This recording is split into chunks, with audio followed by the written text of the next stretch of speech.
Donc en fait, le personnage de Jésus-Christ que vous adorez, il s'agit de Cesare Borgia, qui a été peint par Leonardo da Vinci, autrement dit Léonard de Vinci. Donc c'est lui qui a réalisé le portrait de cette idole que vous idolâtrez. C'est lui qui a réalisé le portrait de ce personnage que vous idolâtrez. Donc toutes ces personnes qui adorent Jésus, même si vous dites que vous n'adorez pas l'image, vous devez savoir que le nom est rattaché à l'image. Le nom de Jésus, qui est César Borgia, est rattaché à l'image que Leonardo da Vinci, c'est-à-dire Léonard de Vinci, a peint, a réalisé. Donc ce portrait se nomme Salvator Mundi. Le portrait de Léonard de Vinci se nomme Salvator Mundi. Le portrait de Léonard de Vinci est intitulé Salvator Mundi, qui signifie sauveur du monde. Sauveur du monde, qui signifie sauveur du monde. Donc ils ont inventé un personnage, un faux sauveur. C'était à l'époque de ce que vous nommez la Renaissance. Il y avait un concours de peintres entre Léonard de Vinci et Michel-Ange. Et celui qui a remporté le concours à cette période, il s'agissait de Léonard de Vinci, qui a réalisé le portrait du fils favori de l'ancien pape de l'époque. Donc l'ancien pape de l'époque se nommait Rodrigo Borgia. Donc Rodrigo Borgia, lui, il a demandé de rassembler les meilleurs peinturiers de cette époque. À cette époque-là, il y avait Léonard de Vinci et Michel-Ange. Ils étaient en confrontation pour réaliser le plus beau portrait de César Borgia, c'est-à-dire du fils favori de Rodrigo Borgia, qui était le pape de l'Église catholique à cette période. Donc le pape de l'Église catholique, qui se nommait Rodrigo Borgia, il a demandé que soit exécuté l'un des plus beaux portraits de son fils favori, qui se nomme César Borgia. Donc César Borgia, il s'agit de Jésus-Christ, parce que ils ont introduit le portrait de César Borgia au sein de l'Église catholique. Et les fidèles, au fur et à mesure du temps, lui ont voué un culte. Donc les fidèles de l'Église catholique ont voué un culte. Ils ont voué un culte à César Borgia, parce que le portrait était introduit au sein de l'Église catholique. Ils ont fait des messes avec ce portrait-là.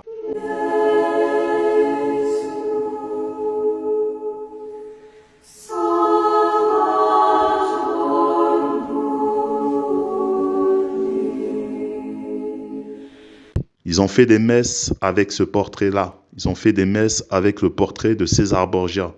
Et cette tradition païenne a perpétué par la suite. Donc c'est ce qu'ils ont instauré par la suite dans toutes les églises chrétiennes. Ils ont perpétué cette coutume païenne qui était alimentée en première instance par le pape, l'ancien pape de l'Église catholique, qui a introduit le portrait de son fils favori, César Borgia, au sein de l'Église catholique. Donc lorsque ce portrait-là a été introduit, plus tard dans toutes les églises, ils ont pris ce portrait-là et ils l'ont également modifié et ils l'ont introduit dans toutes les églises chrétiennes. Donc ils ont introduit ce portrait-là, ils ont fait des copies et des copies et des copies de ce portrait, et plus tard aussi ce portrait-là a été falsifié dans toutes les églises chrétiennes par la suite.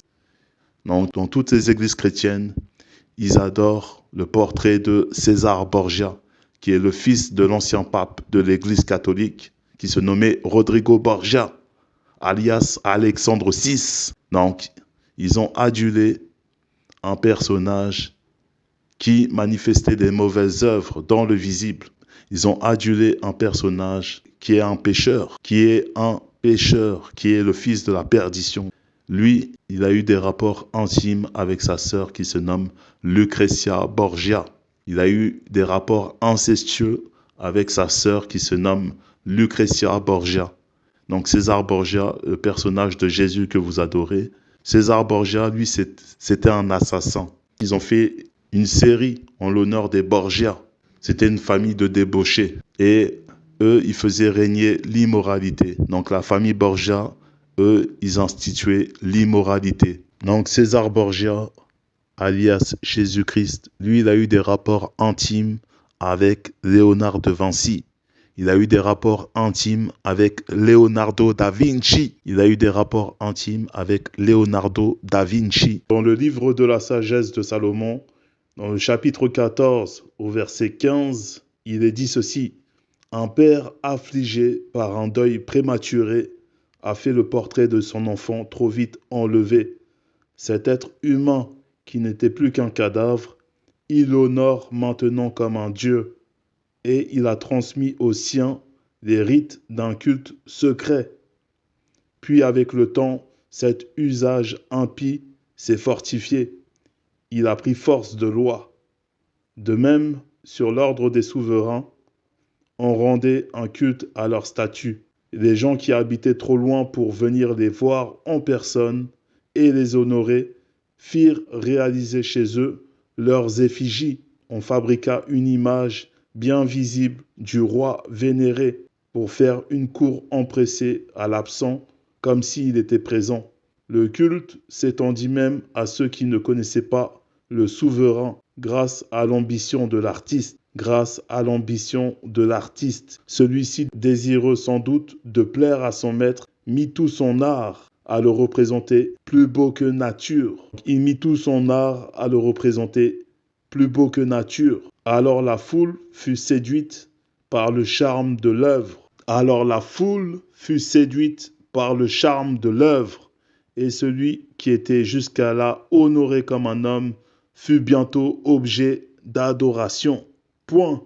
Donc l'ancien pape de l'époque, qui se nommait Rodrigo Borgia, communément appelé Alexandre VI, lui, il a demandé à Leonardo da Vinci, de réaliser le plus beau portrait de son fils favori, afin que la représentation puisse être considérée comme étant l'image officielle du Christ au sein de l'Église catholique romaine. Donc l'œuvre qui était à la fois usurpatrice et malsaine, elle fut achevée par le célèbre artisan qui se nommait Leonardo da Vinci. Et ce célèbre peinturier, lui, il entretenait une relation secrète et passionnelle et à la fois affriolante avec César Borgia. Donc Léonard de Vinci fut donc l'amant et le petit ami de César Borgia. Donc ils entretenaient une relation affriolante, ils entretenaient des relations intimes et très passionnelles à la fois. Donc Léonard de Vinci, lui, il était donc l'amant et le petit ami de César Borgia. Léonard de Vinci, lui, il a réalisé la toile, le portrait de César Borgia, qui fut intitulé Salvator Mundi, qui signifie sauveur du monde. La toile qui se nomme Salvator Mundi signifie sauveur du monde. Donc le nom de Jésus est associé à César Borgia. La doctrine des catholiques, en fait, c'est que le nom de Jésus est systématiquement associé à son image. Donc lorsqu'on parle du personnage de Jésus, on le caractérise par César Borgia. De même que lorsque vous écrivez Jésus sur la barre de recherche Google, les images qui vont apparaître sont les images de César Borgia. Parce que le nom Jésus est en corporation avec ce personnage de César Borgia. Donc le nom de Jésus est en corporation avec ce personnage que vous nommez César Borgia. Donc, ils sont indissociables. Et c'est la doctrine protestante par la suite qui est venue séparer le nom de Jésus et son image. Mais lors de la fabrication de cette représentation idolâtrique, l'Église primitive, c'est-à-dire l'Église catholique, c'est elle qui a instauré les codes du christianisme. Et elle est la mère fondatrice de cette matrice religieuse que vous nommez le christianisme. Donc, c'est elle qui a déposé le socle et les bases. Et donc les protestants, eux, ce sont des enfants rebelles de l'Église mère catholique romaine. De ce fait, ils se sont opposés partiellement. Donc ils ont été protestants, ils ont protesté. Donc le mot catholique, c'est un terme qui signifie universel. Universel, c'est-à-dire pour tous. Donc les églises protestantes, elles s'opposent aux dogmes dictés et agencé par l'Église catholique, qui est mère de toutes les églises chrétiennes. Parce que l'Église catholique, c'est Maman Catho, c'est la mère de toutes les églises chrétiennes. Donc les protestants, eux, ils désobéissent à leur mère, qui est Mama Catho, l'Église catholique, Maman Catho. Donc les protestants, eux, ils désobéissent à leur mère parce qu'ils ont Ils ont un tout petit peu compris ce que disent les Écritures, mais pas totalement. Les catholiques, eux, ils font tout l'inverse. Ils vont mettre des effigies de Marie, ils vont mettre des effigies de Jésus et ils vont se prosterner. Ils vont se prosterner devant ces statues.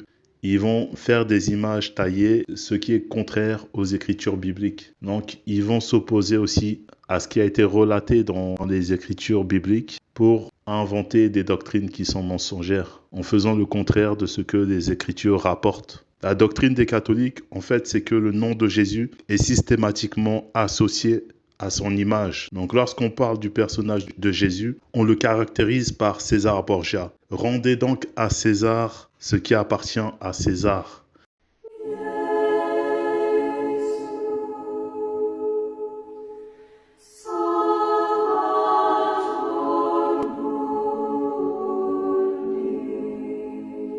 Dans la traduction officielle de la liturgique de 2013, dans Jérémie 8 au verset 8, il est dit ceci: « Comment pouvez-vous dire, nous sommes sages, et la loi du Seigneur est avec nous, alors que le stylet mensonger des scribes l'a falsifié, alors que le stylet mensonger des scribes l'a falsifié. » Et dans la Bible du Semeur, dans Jérémie 8 au verset 8, il est dit ceci: « Comment pouvez-vous dire, nous sommes des sages, et nous avons la loi de l'Éternel ?» Point d'interrogation.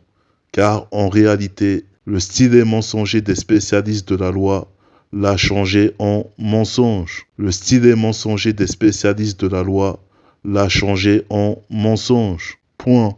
Donc la loi a été pervertie, la loi a été falsifiée, a été truquée, a été changée en mensonge, selon le prophète Jérémie.